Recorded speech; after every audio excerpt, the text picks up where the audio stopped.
हिंदी साहित्य कक्षा 12 के सभी विद्यार्थियों का पुनः इस YouTube चैनल साहित्य संघ में बहुत बहुत स्वागत है। 2025 में होने वाली बोर्ड परीक्षा की हम तैयारी कर रहे हैं। वन शॉट क्लास हम देख रहे हैं और क्रमानुसार प्रतिदिन एक वीडियो अपलोड किया जा रहा है। कवि लेखक का परिचय हम देखते हैं सबसे पहले, फिर पाठ कविता का सारांश देखते हैं, MCQs वन लाइनर करते हैं, फिर 2 और 3 अंकों के प्रश्न उत्तर करते हैं। पहली बार यदि आप हमारे YouTube चैनल से जुड़े हैं तो इसको सब्सक्राइब जरूर कर लीजिए। आज जो हम क्लास देखने वाले हैं वो क्लास अंतरा जो गद्य खंड है उसका चैप्टर संख्या 7 है। 5 फरवरी यानी आज ममता कालिया की जो कहानी है दूसरा देवदास, उसकी वन शॉट क्लास हम देखेंगे। ममता कालिया की जो कहानी है दूसरा देवदास, उसको देखने से पहले हम ममता कालिया का लेखक परिचय देख लेते हैं। 1940 में इनका जन्म हुआ और अभी तक जीवित हैं ये। और परिचय देखिए, ममता कालिया आधुनिक काल की लेखिका है जिन्होंने कहानी, नाटक, उपन्यास, निबंध और कविताएं लिखी। स्त्री विमर्श की लेखिका ममता कालिया भारतीय भाषा परिषद कलकत्ता की निदेशक भी रही। तो स्त्री विमर्श सबसे इम्पोर्टेंट बात रहेगी इसमें कि स्त्री विमर्श की लेखिका है। हिंदी के प्रसिद्ध साहित्यकार रविंद्र कालिया से इनकी शादी हुई थी। उपन्यास देखिए, बेगर, नरक दर नरक, प्रेम कहानी, एक पत्नी के नोट्स, जो रविंद्र कालिया को इन्होंने नोट्स लिखे थे वो एक पत्नी के नोट्स कहलाए। दौड़, दुखम सुखम।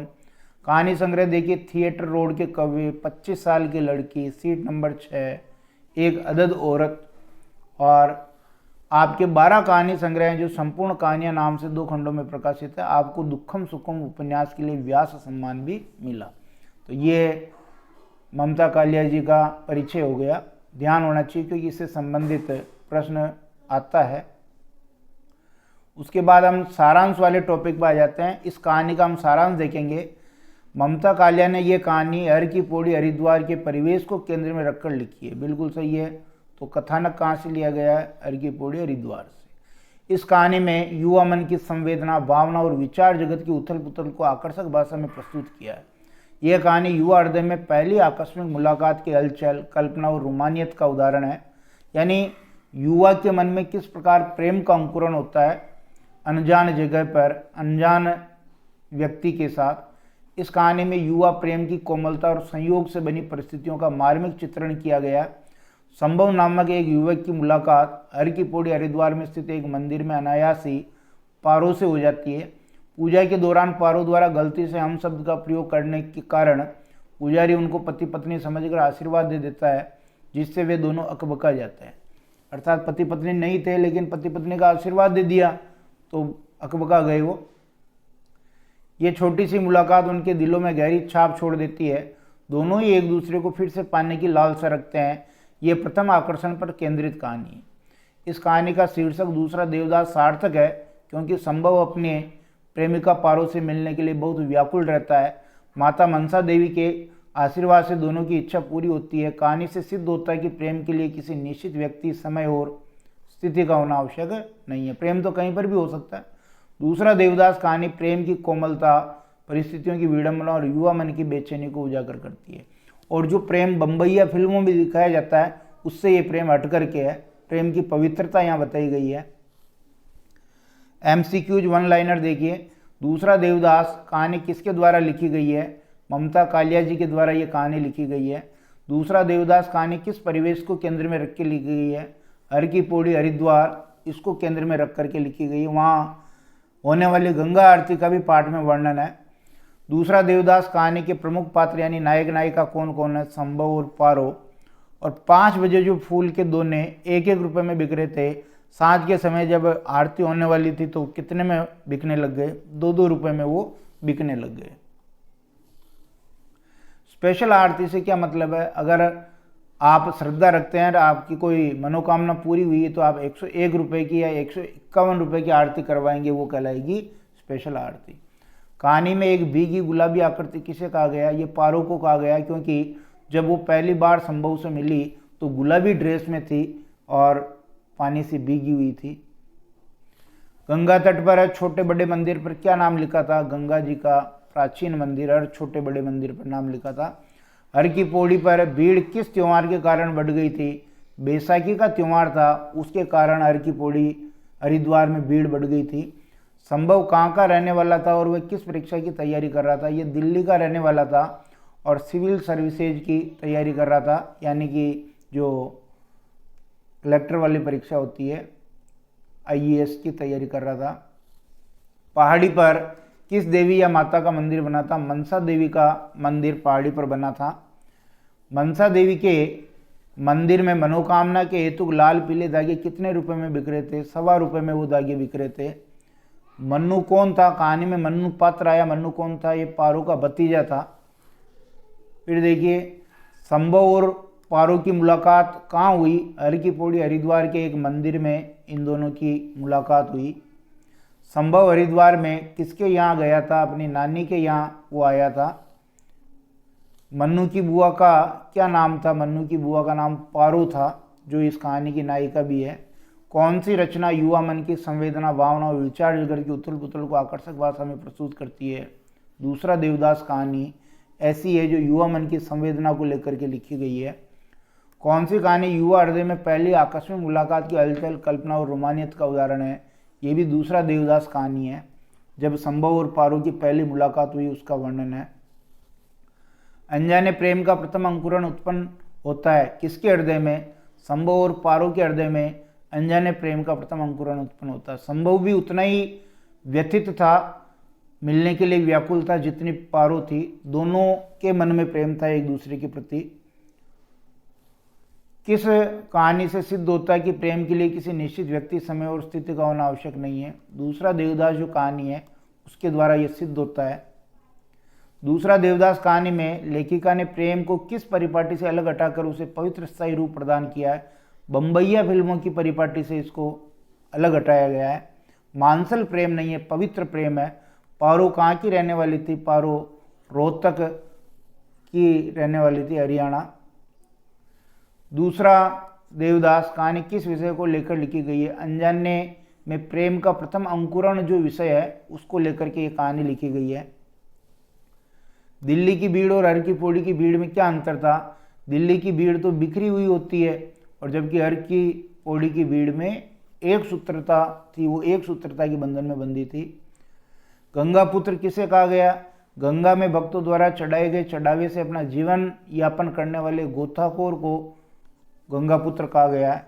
लड़की और लड़का दोनों क्यों अकबका गए? क्योंकि पुजारी ने उनको पति पत्नी समझ करके आशीर्वाद दे दिया था, इसलिए दोनों अकबका गए। ये तो वन लाइनर थे। अब देखिए 2 और 3 नंबर के प्रश्न, जिसमें दूसरा देवदास कहानी किस विषय और किस परिवेश को केंद्र में रख के लिखी गई है? कि अनजाने में प्रेम के प्रथम अंकुरण, युवा हृदय में पहली आकस्मिक मुलाकात की हलचल, युवा मन की संवेदना को विषय बनाया और हर की पौड़ी हरिद्वार को केंद्र में रखा। भक्त आरती क्यों करवा रहे थे? स्पेशल आरती से क्या मतलब है? कोई पिंडदान करवा रहा था, कोई दादी बाबा पहला पोता होने की खुशी में आरती करवा रहा था, तो कोई नई बहू आने की खुशी में आरती करवा रहा था। कुछ भक्तों ने 101 रुपये 151 रुपये की स्पेशल आरती बोल रखी थी। वहाँ हर मंदिर पर लिखा था कि गंगा जी का प्राचीन मंदिर। संध्या के समय घाट पर विभिन्न तरह के दीप जल उठे हैं। आरती का दृश्य बताया है। गंगा पुत्र किसे कहा गया और क्यों?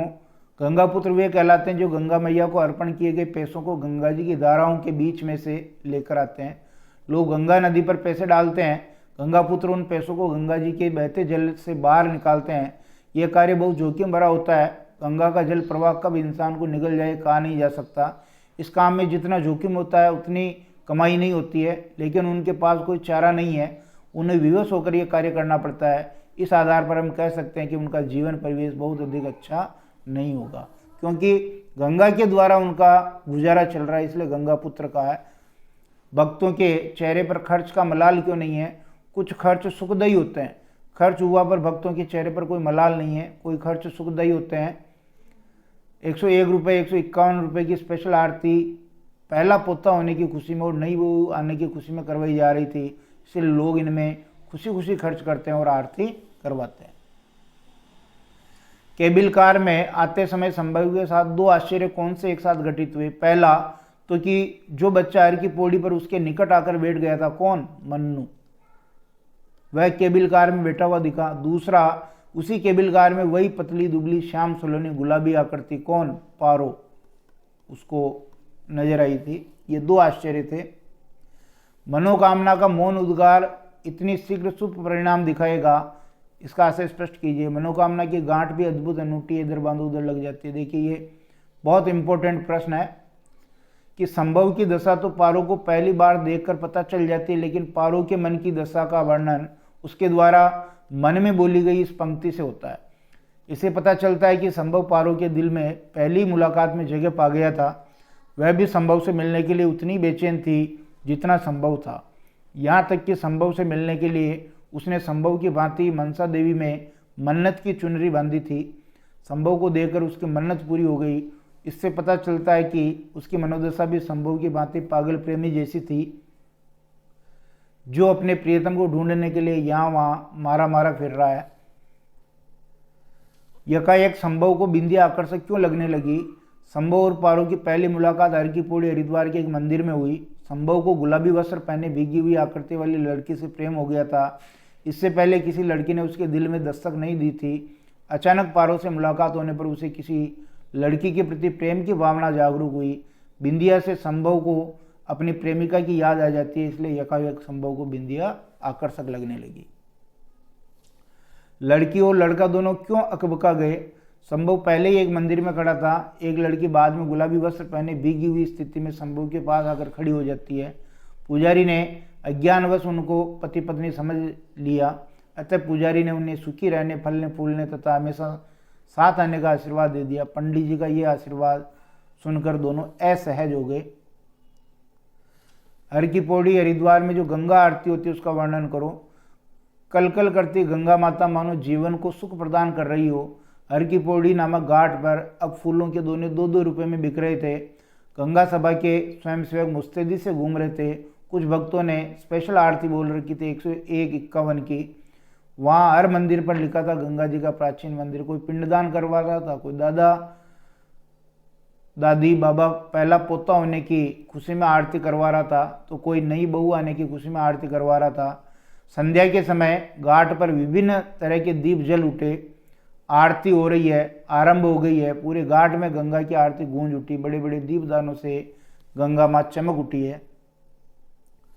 संभव और पारो की पहली मुलाकात कहाँ और कैसे हुई? पहली मुलाकात हर की पौड़ी हरिद्वार के एक मंदिर में हुई।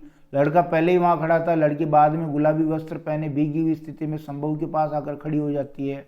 पुजारी पति पत्नी समझ लेता है, सुखी रहने, फलने फूलने का आशीर्वाद दे देता है, और इससे वो दोनों अकबका जाते हैं, क्योंकि वो पति पत्नी नहीं थे। लड़की को अपनी गलती का एहसास हुआ, क्योंकि इसमें उसके हम शब्द ने ये कार्य किया था। वह थोड़ा घबरा गई। दूसरी तरफ लड़का भी परेशान हो गया। उसे लगा कि लड़की कहीं इसकी जिम्मेदार उसे न मान ले। अब दोनों एक दूसरे से नज़र मिलाने से डर रहे थे। दोनों वहाँ से चले जाना चाहते थे। कहानी के शीर्षक के औचित्य पर अपने विचार लिखिए। कहानी का शीर्षक है दूसरा देवदास। इसका मतलब पहला देवदास और उसकी प्रेमिका और उनके प्रेम जैसी स्थिति ही यहाँ पर थी। जब संभव ने पारो बुआ नाम सुना तो वह देवदास रचना में खो गया।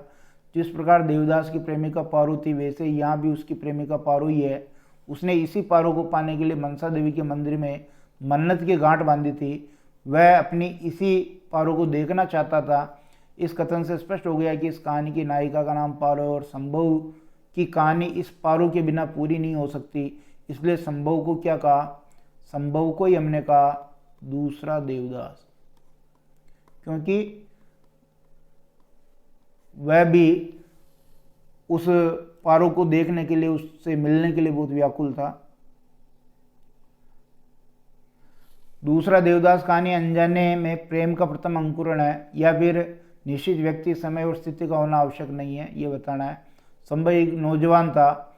इससे पहले किसी लड़की ने उसके दिल में दस्तक नहीं दी। अचानक पारो से मुलाकात होने पर उसे किसी लड़की के प्रति प्रेम की भावना जागरूक हुई थी।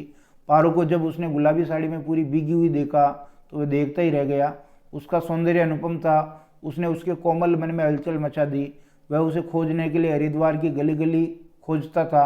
घर पहुंचकर उसका किसी चीज़ में मन नहीं लगता। विचारों और ख्वाबों में बस पारो की ही आकृति उसे नजर आ रही थी। वह उससे मिलने के मंसूबे बनाने लगा। उसका दिल उसे पाना चाहता था। पारो उस क्षण में ही उसके जीवन का आधार बन गई थी, जिसे पाने के लिए वह कुछ भी करने को तैयार था। इससे स्पष्ट होता है कि यह कहानी अनजाने में प्रेम का प्रथम अंकुरण है। ठीक है, ये प्रश्न थे।